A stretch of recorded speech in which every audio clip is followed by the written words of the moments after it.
Bueno, a pesar de tener a la variante Delta en circulación, Estados Unidos y el Reino Unido mantienen su proceso que han llamado de normalización. ¿Esto es el momento o no es el momento? Lo vamos a conversar un poquitito con Raúl Sor sobre cuáles han sido las opiniones que se han generado a partir de esta decisión, tanto de Joe Biden en Estados Unidos como a partir de Boris Johnson en Gran Bretaña, de mantener las aperturas, incluso incrementándolas un poco más. ¿Qué tanto esto se ha de alguna manera consensuado con la ciudadanía? ¿Qué tanto lo ha felicitado estas medidas, Raúl? Hola, ¿qué tal, Fernando? Sí, es una ampliación muy grande. A partir del 19 de julio, en Gran Bretaña, se deja la mascarilla, deja de ser obligatoria, salvo en lugares muy específicos de transporte público, pero en general en todas las calles, en los bares, en fin, no va a ser necesario usar mascarilla, ya no va a ser necesario mantener la distancia de 1 metro o 2 metros en algunos momentos, se va a poder asistir a todo tipo de locales, las reuniones familiares que tenían un aforo, bueno, eso desaparece. Y en buena medida Gran Bretaña vuelve a la normalidad. Pero acá hay algo muy interesante también culturalmente. Lo que ha planteado Boris Johnson es decir, ¿saben qué más? A partir del 19 de julio, vuestro destino está en las manos de cada uno de ustedes.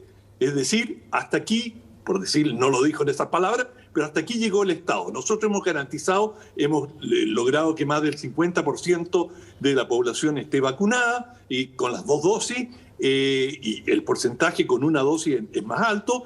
Y bueno, ustedes verán cómo se las arreglan más adelante. Y esto es muy profundo porque yo creo que especialmente a los anglosajones y especialmente a los británicos, esto que el Estado les dijera qué podían hacer o no hacer, les va completamente a contrapelo. A nadie le gusta que el Estado lo esté regimentando.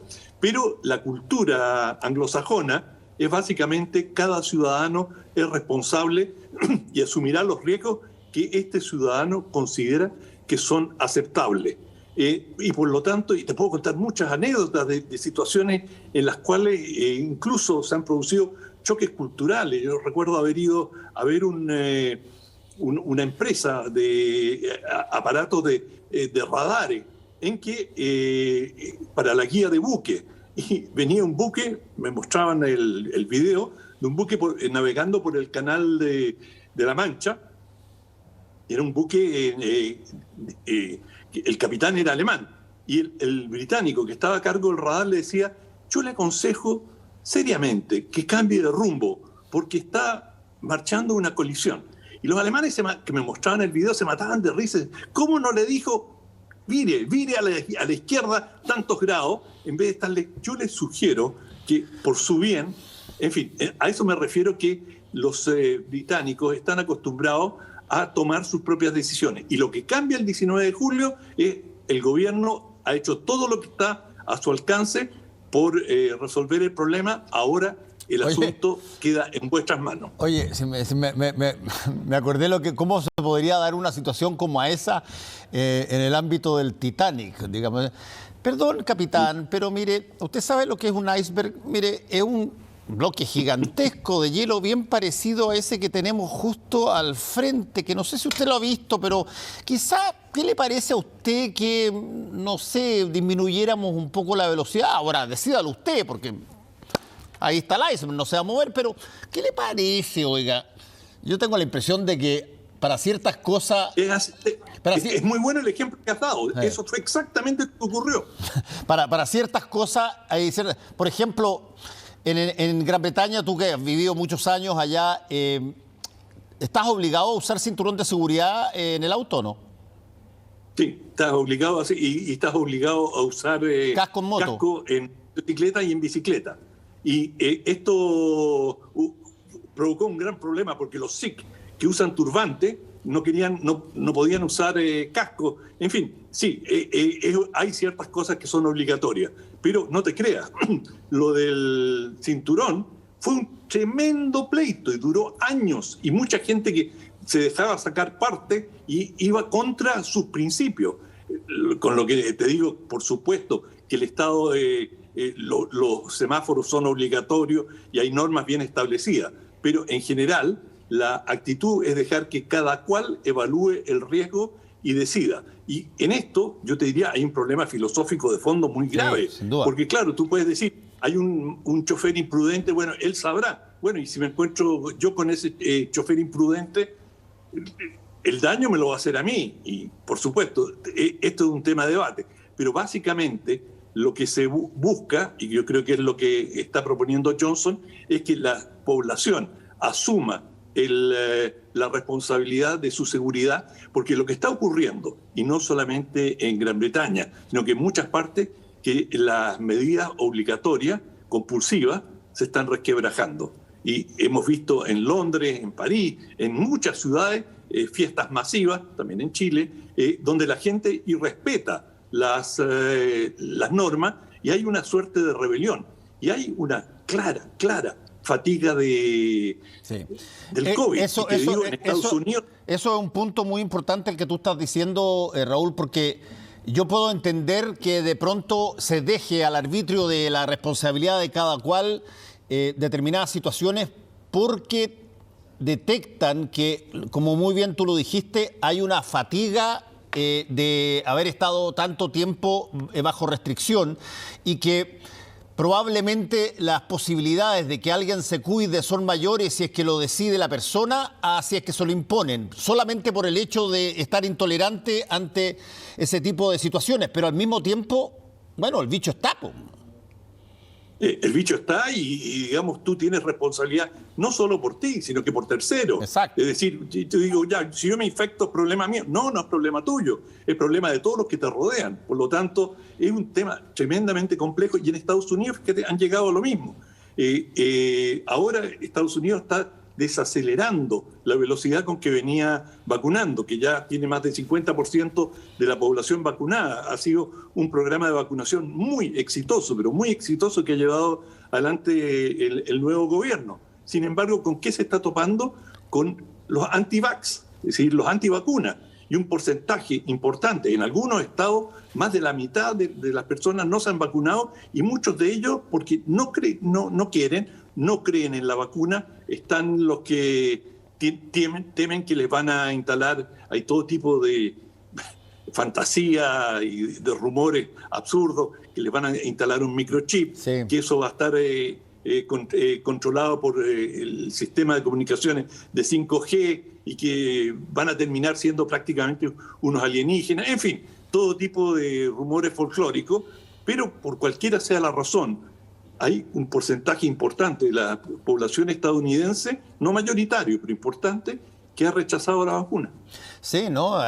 Todavía hay una población importantísima estadounidense en algunos estados, nada despreciable. Yo me acuerdo cuando estaba allá y conocí personas así que no consideraban que el Estado estuviera capacitado para brindar educación a sus hijos, porque eso tenían que hacerlo los padres.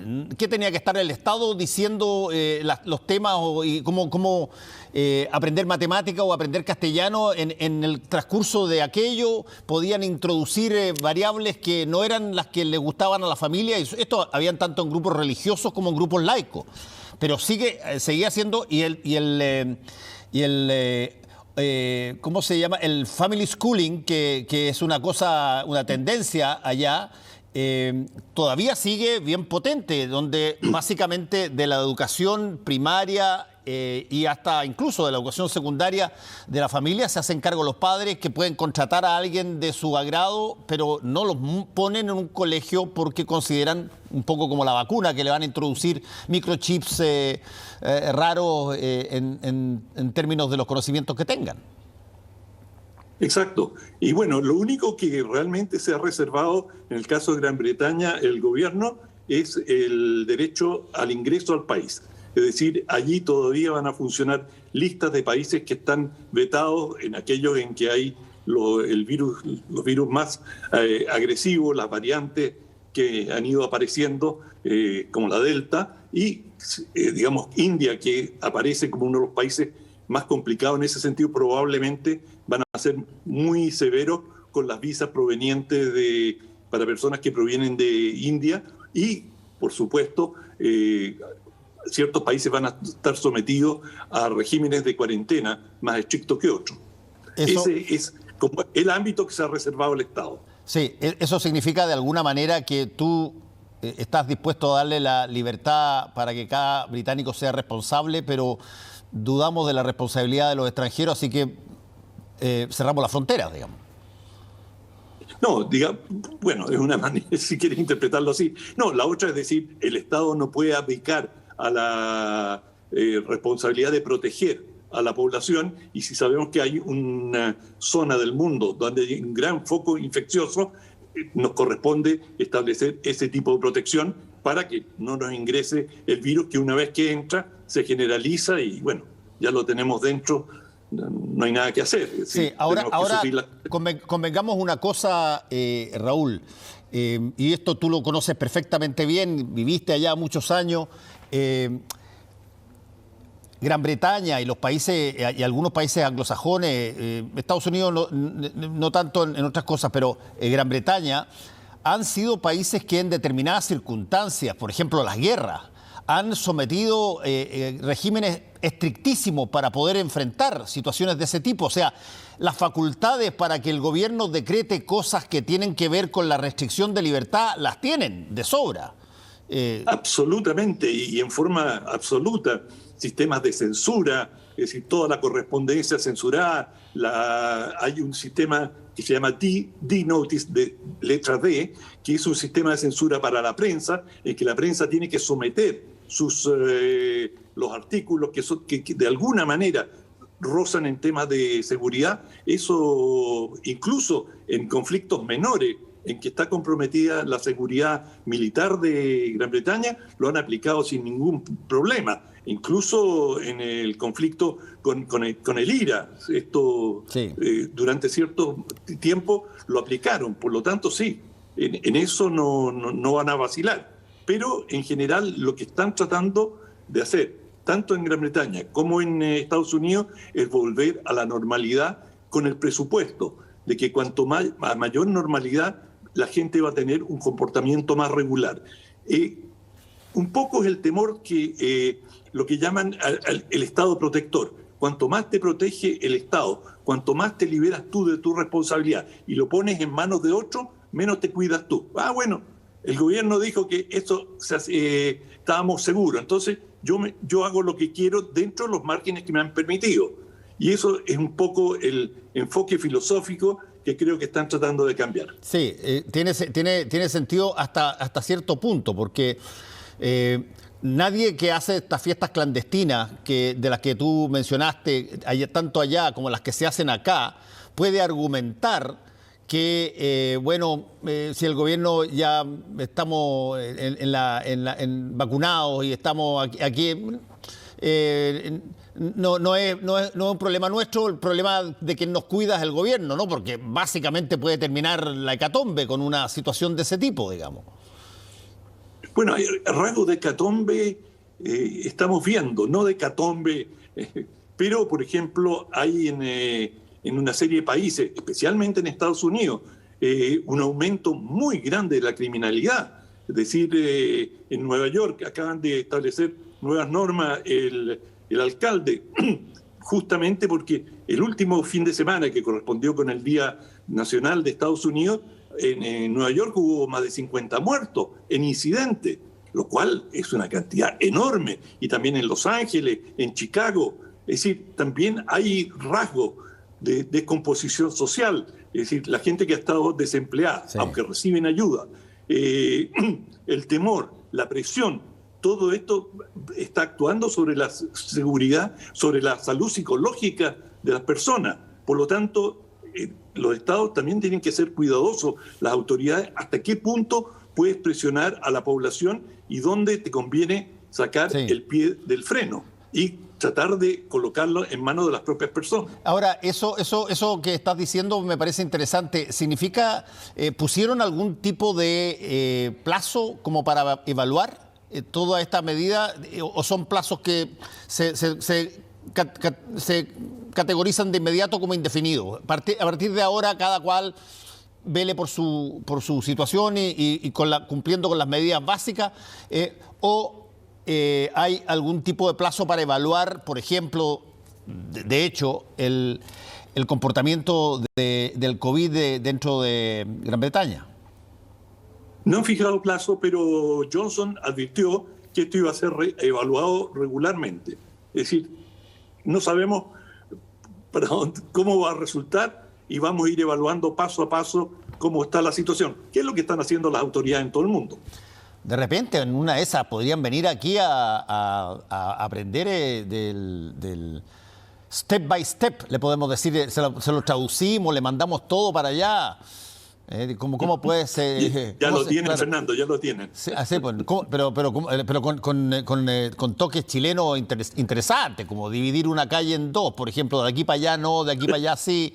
Estoy bromeando, pero es cierto que en todos los países se han hecho de alguna manera estos planes que claro,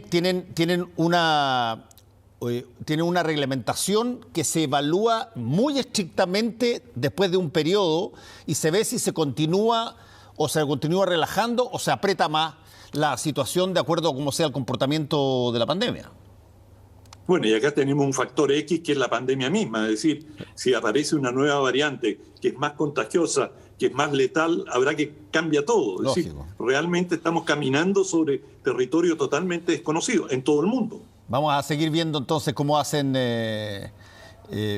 los gentlemen y las ladies ahí en Gran Bretaña para enfrentar la pandemia. A ver si conversamos un ratito más sobre eso. Ya, que te vaya muy bien. Chao. Igual, chao.